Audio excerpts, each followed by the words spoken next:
C'est du Lydia qu'on présente le Grand Journal et on se déplacera ensuite à la Foire des Châteaux pour présenter les labels. Après, ça sera le tour du fauvisme et du cubisme et découvrir tout cela sur la Foire des Châteaux. À tout de suite.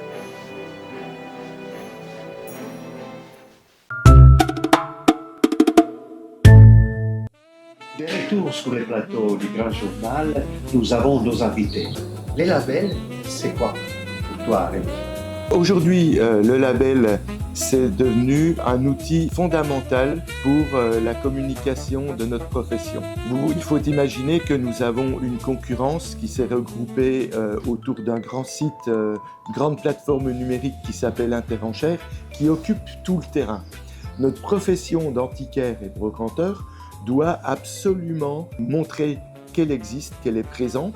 Nous sommes des milliers d'indépendants en France, des professionnels qui vivons de notre métier, et nous sommes attachés à des valeurs que nous devons faire connaître au grand public. Quelle est l'histoire du label? Comment a démarré? Et je pense que ça a démarré quelque part avec les Sensao, la naissance du Sensao. Absolument. Le label est né en 1998. Nos prédécesseurs au SNCAO-GA ont créé ce label à une époque où le marché de l'antiquité brocante se faisait en grande partie dans les boutiques, les galeries, mais aussi c'était le plein essor des salons et des grandes foires aux antiquités en France. Il fallait veiller à la qualité et à l'authenticité de la marchandise. Depuis 25 ans, plus de 25 ans, il y a certaines manifestations qui sont restées attachées à ce label. Et aujourd'hui, donc depuis 3 ans maintenant, nous avons redéveloppé l'image du label Authenticité Qualité pour justement en faire un véritable outil de communication, à la fois vis-à-vis des professionnels qui sont attachés à défendre, à exercer leur profession avec le plus grand des sérieux, et vis-à-vis du public qui doit comprendre que notre métier est une réelle profession et qu'elle s'exerce à travers une charte et une déontologie. Et donc, toi, Isabelle, toi aussi, tu es antiquaire, Rémi. Oui. Toi, tu as une spécialité art de la table. Art de la table. Et comment tu as intervenu aussi? Nous sommes une équipe. Le conseil d'administration a décidé de passer à la vitesse supérieure en dédiant l'année 2026 au label, au développement du label. Nous avons créé une équipe donc d'administrateurs et Nathalie, Frédéric, Célia qui nous rejoignent. Nous nous consacrons à un rapprochement avec les organisations. Nous les contactons. Nous avons dédié une page sur un site internet pour le label. Nous avons créé également un QR code spécifique à chacune des manifestations. Donc on a vraiment ce lien étroit, direct, auquel on ajoute en plus de nouveaux services, notamment des vidéos par exemple.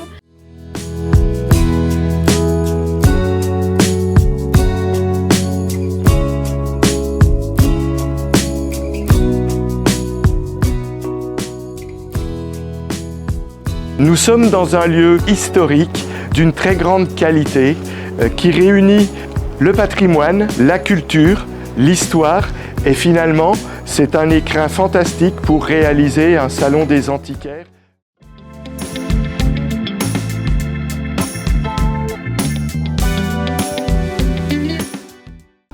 Une démarche de qualité, bien choisir ses marchands, avoir tout un fonctionnement qui du coup permette de rassurer finalement le parcours du visiteur.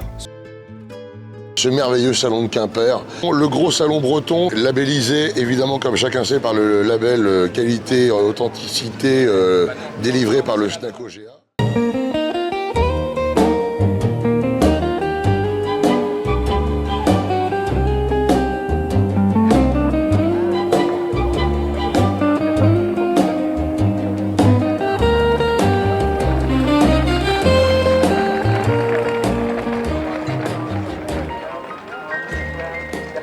Cette foire, elle représente vraiment l'identité de notre ville.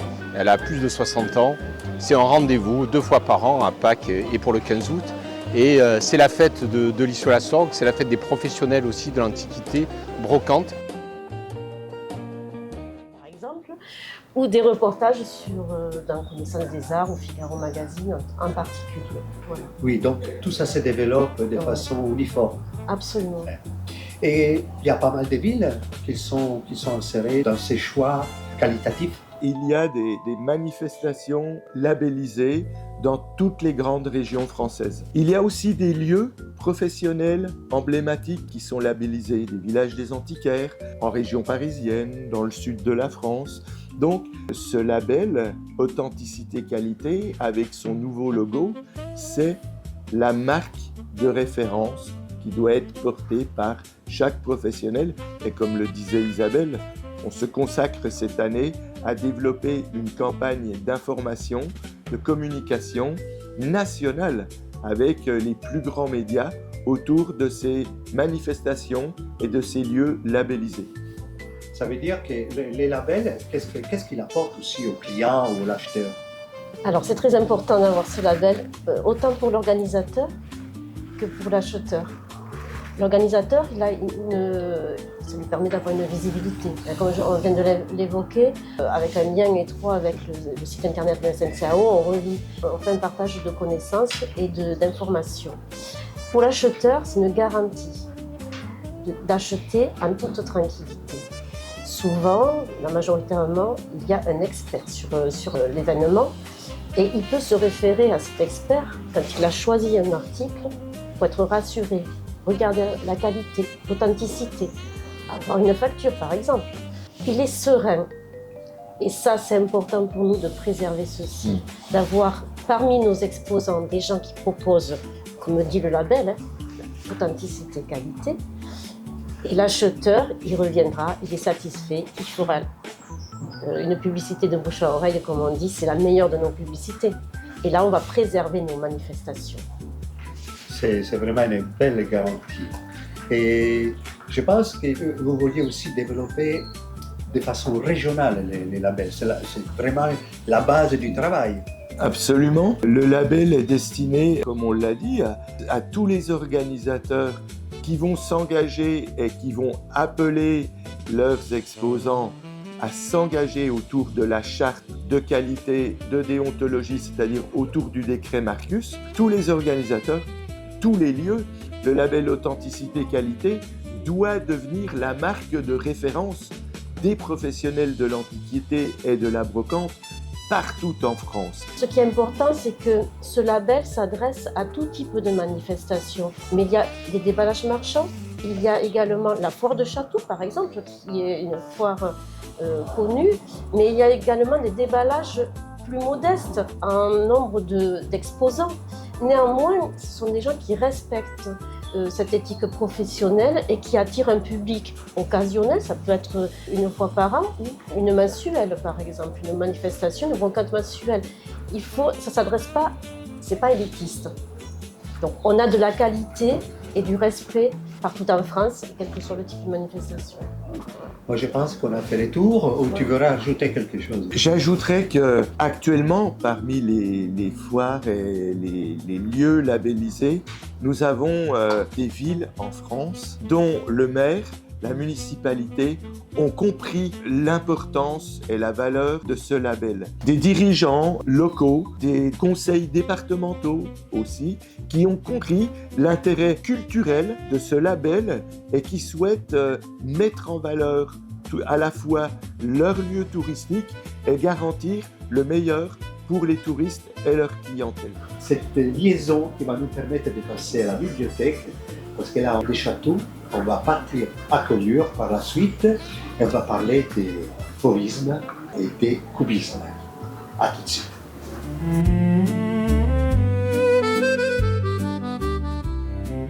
Maintenant, ça y est, on est arrivé à la bibliothèque. Et c'est d'ici qu'on va découvrir avec Olivier les fauvismes et les cubismes. Olivier, je te remercie de nous donner ton temps pour parler de cela. C'est avec plaisir, c'est toujours un Alors, plaisir de parler peinture. Je sais bien, Ouais. tu es passionné. Alors, le fauvisme est né comment? Quelle était la raison qui a poussé ces peintres qui ont quitté Château pour aller à Collioure? C'était des jeunes d'abord et ils avaient envie de faire des choses nouvelles. Donc il y avait eu beaucoup de choses qui s'étaient passées avant, depuis l'impressionnisme, et ils ont voulu avoir une démarche encore plus radicale. Et donc ils ont fait ensemble un petit peu, parce qu'ils n'étaient pas très nombreux. Il y a eu Chatou le peintre, c'était Matisse qui a été un peu l'initiateur. Mais il y a eu un mouvement qui a été très radical, quoi. À tel point qu'ils ont exposé au Salon d'automne en 1905. Ça a été la première exposition où ils ont exposé. Le nom de fauvisme est venu de là d'ailleurs. Et ça a été un peu une révolution, quoi. Ils cherchaient plus, comme les impressionnistes, à tirer parti de la lumière. Ils voulaient avoir une chose qui soit avec des couleurs sorties du tube, et puis une composition très, très forte. Et donc ça a été vraiment, pas apprécié au départ, hein. Il y a eu très peu de gens qui ont compris que c'était une démarche. Mais c'était une forme de révolte ou c'était lié aussi un peu à l'improvisation, sur les sentiments du moment? Non, je pense pas. C'était un peu une révolte, oui, une prise de parti contre l'académie qui était encore présente, et même contre l'impressionnisme qui était devenu un petit peu plan-plan à ce moment-là. Donc ils ont voulu chercher à aller plus loin. Et ce qui explique d'ailleurs qu'ils sont allés tellement loin que ça n'a pas duré, parce qu'ils étaient allés tellement loin dans ce qu'ils voulaient faire qu'ils ont pensé à un moment qu'ils ne pouvaient pas faire plus ni mieux. Donc tous les peintres qui ont participé au fauvisme ont fait des choses différentes après, quoi. Ça a duré, 4 ans par exemple, entre 1904 et 1908, et ça a été vraiment fulgurant, quoi. Et qui étaient ces peintres? C'était, donc je disais, c'est Matisse qui a été un petit peu l'initiateur, qui était un peu plus âgé qu'eux et qui était déjà un maître un petit peu reconnu, qui avait fait d'autres choses et qui avait fait des choses post-impressionnistes déjà. Et puis il a trouvé que l'usage de la couleur était devenu très important. Donc il a commencé à faire ça. Et puis après, il y a eu les peintres dont tu parlais de Chatou, Vlaminck, Derain, qui étaient des jeunes qui ne se connaissaient pas d'ailleurs. Ils se sont rencontrés à Chatou, hein. Ils ont fait leur première. Je crois que c'est Vlaminck qui était en train de peindre sur les bords vers le pont de Chatou, qui était en train de peindre. Et puis Derain s'est trouvé par là se balader. Et donc ils se sont rencontrés comme ça. Il les a mis peintres, etc. Et ils ont décidé d'avoir un atelier ensemble à Chatou.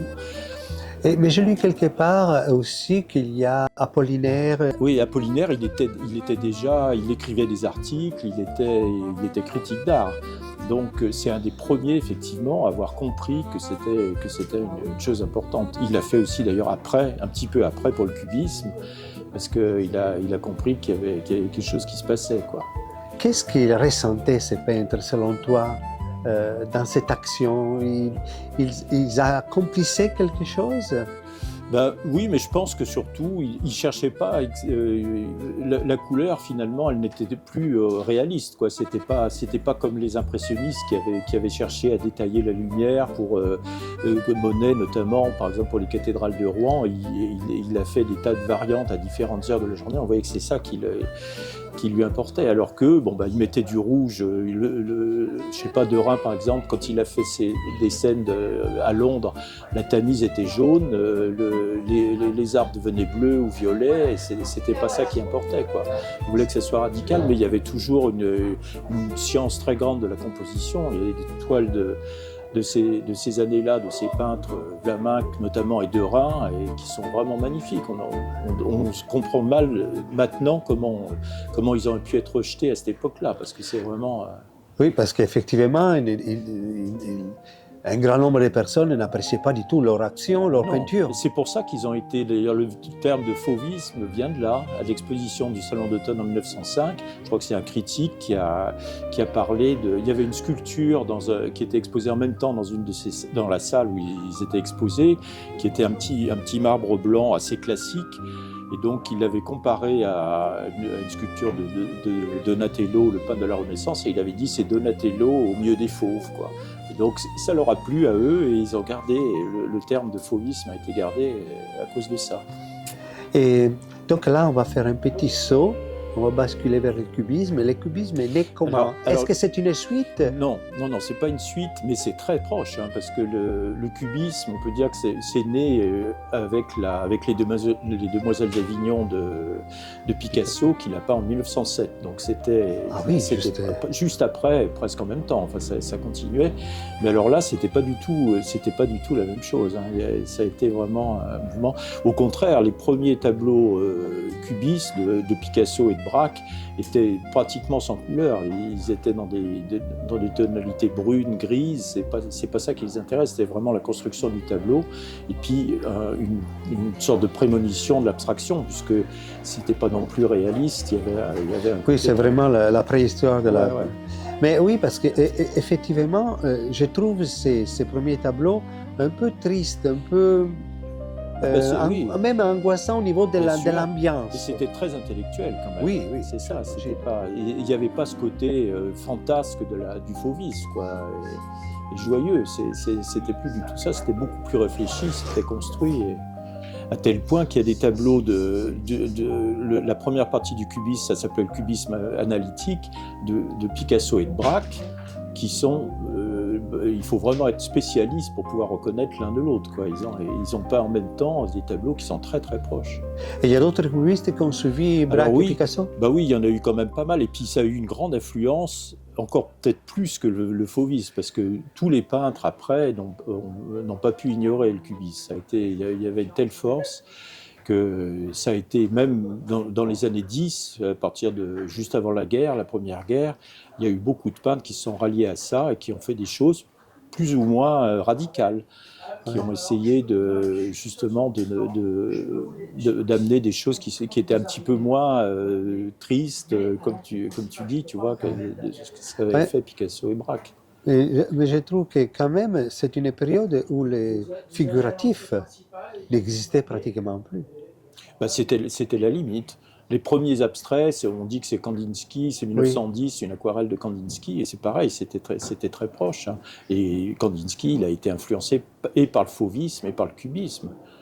Et d'ailleurs, c'était une influence mutuelle, parce que c'est pareil, les Derain, Vlaminck, Matisse, ils connaissaient Kandinsky et ils sont influencés mutuellement. C'était une époque formidable pour ça, parce qu'il y a eu tellement d'interrelations entre les artistes, et pas seulement les peintres d'ailleurs, dans tous les domaines, dans la musique, l'architecture, la peinture, le théâtre. Tout a été influencé finalement. Il y avait ces renouveaux. Et puis on a Apollinaire, par exemple, qui était un poète.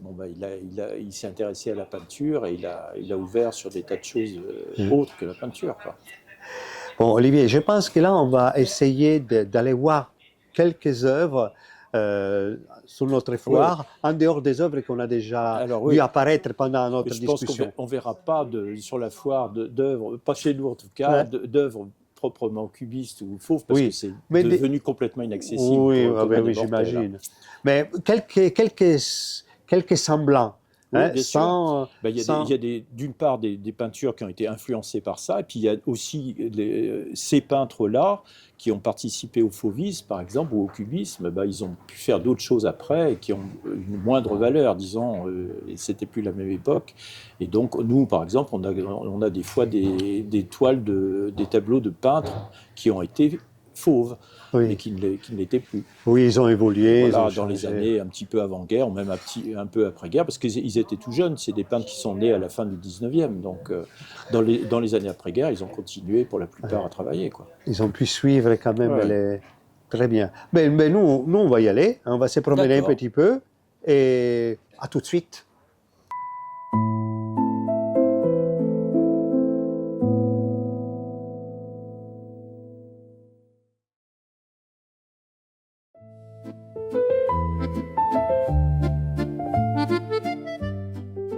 Olivier, alors on arrive finalement sur ton paradis coloré. Oui. Alors, on va partir tout de suite sur du fauvisme. Le fauvisme, c'est ce qu'on disait tout à l'heure. On n'a pas évidemment de peintres qui sont réellement fauves, mais par contre, les fauves ont inspiré des tas de peintres. Par exemple, là, c'est typique, C'est un tableau qui date de 1950, je crois, d'un peintre qui s'appelle Limouze et qui a été influencé par le fauvisme et qui est aussi par l'expressionnisme. Donc c'est pas une copie du fauvisme, mais c'est inspiré de ça. On voit que c'est la couleur qu'il a. Et on voit par exemple que les teintes ne sont pas réalistes, quoi. On imagine qu'on voit bien qu'il y a des palmiers, mais il n'y a pas de violet dans les palmiers. Non, j'ai jamais vu ça, mais tout est possible pour les fauvistes. Les artistes ont tous les droits. Ouais, c'est génial. Mais c'est beau parce que c'est une explosion, on dirait. Oui, et puis c'est très vivant, c'est joyeux. Là, on est dans le sud de la France. Oui, ça doit être dans la région de Cannes. Il a peint pas mal dans ces coins-là. C'est la Côte d'Azur, en tout cas. Et donc, tu me dis qu'il faisait parti de c'était à la suite de cette école. Oui, alors ils étaient 7 peintres qui avaient été qui avaient exposé un petit peu après-guerre, comme ça, qui étaient nés à la fin du 19e, au début du 20e, et qui ont exposé ensemble et qui ont été nommés par une critique qui est passée à l'exposition, les peintres de la réalité poétique. Et donc c'était très bien et ça a resté, ça leur a plu aussi et c'est resté comme ça. Ils étaient 7 et donc ils ont exposé souvent ensemble, mais il y a un côté un petit peu décalé comme ça par rapport à la réalité et ça reste souvent figuratif. Ils ont pas basculé dans l'abstraction. Vous arrivez à nous faire revivre des peintres qui sont quelque part tombés dans l'oubli. Oui, bien sûr. C'est toute une génération de peintres qui ont bien vécu qui ont été exposés dans des bonnes galeries de leur vivant et puis qui après leur mort sont un petit peu ils sont connus des amateurs et des collectionneurs, mais pas tellement du grand public, quoi. Enfin. Mais il y avait une forme d'énervement Oui, probablement. Ça devait être un bon vivant, on imagine, qui devait aimer la vie et son. Mais il n'a pas fait que ça. Il n'a pas fait que des choses si colorées que ça. Il a suivi un peu l'évolution. D'accord. Et après, tu peux nous montrer encore d'autres choses sur le fauvisme ou on passe directement chez toi, tu as d'autres choses sur le cubisme peut-être? Par exemple, sur le cubisme et le fauvisme, finalement, on a ces deux aquarelles et gouaches. Alors celle-là, c'est un peintre qui s'appelle Herbin. Alors là, qui date de l'époque qui est en 1910-1912. Donc c'est vraiment le début du cubisme. On voit que c'est influencé par ça. Et donc, mais il n'est pas très coloré. Alors que par contre, celui-là, qui est un peintre qui s'appelle André Lotte, qui était un théoricien de la peinture, finalement, il a été influencé et par le cubisme et par le fauvisme aussi, par la couleur.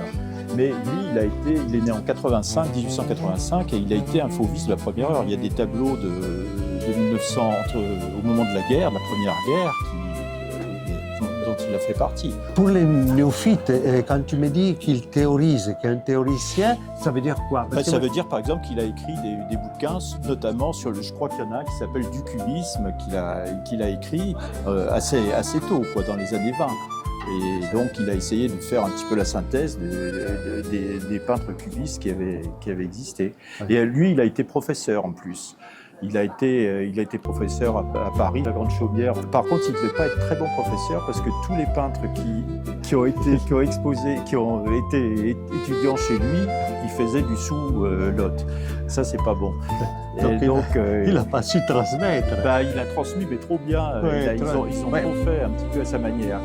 Alors, ce qui n'était pas le cas de tous les professeurs. Par exemple, Gustave Moreau, qui était un peintre du 19e et qui a été justement le professeur aux Beaux-Arts de Matisse, de Rouault, des peintres qui ont été fauves après, il a su les laisser s'exprimer. Il ne faisait pas du tout ça. Gustave Moreau, c'est un peintre symboliste, mais il a accepté de transmettre. Pareil, c'est un petit peu influencé par le fauvisme. Là. On voit que vrai.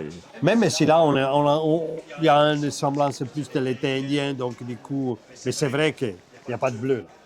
Le bleu, à part des grosses fleurs. Oui, et puis même il y a un côté irréel, on voit les oranges, les violets, on imagine que c'est à l'automne, mais c'est quand même lui, pas, c'est pas réaliste.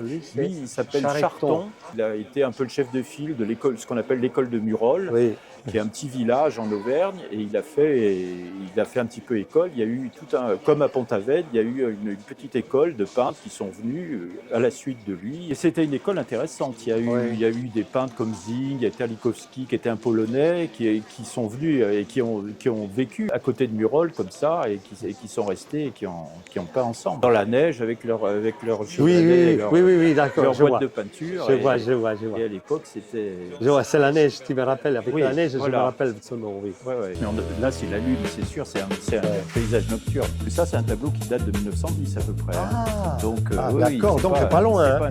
Quelques années après, oui.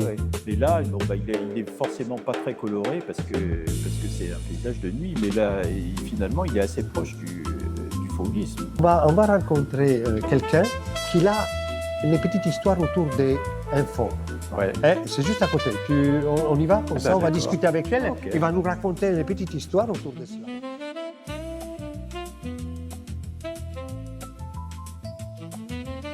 Plus sympathique, pédagogique. Parce que les gens, des fois, ça les impressionne un petit peu, donc c'est bien de montrer que c'est un truc. Oui, c'est important. Alors, vous allez pouvoir. Il y a toujours des histoires avec la peinture. Mais oui. Mais je vous laisse discuter autour de cette œuvre. Alors, tu nous présentes le tableau? Donc, c'est un tableau de Guillaume Dulac, une peinture sur panneau à l'huile, qui est signée et datée Paris 1921. Donc, Guillaume Dulac, c'est un artiste qui est originaire de Fumel, dans le sud-ouest, et qui s'est formé à l'école des Beaux-Arts de Bordeaux.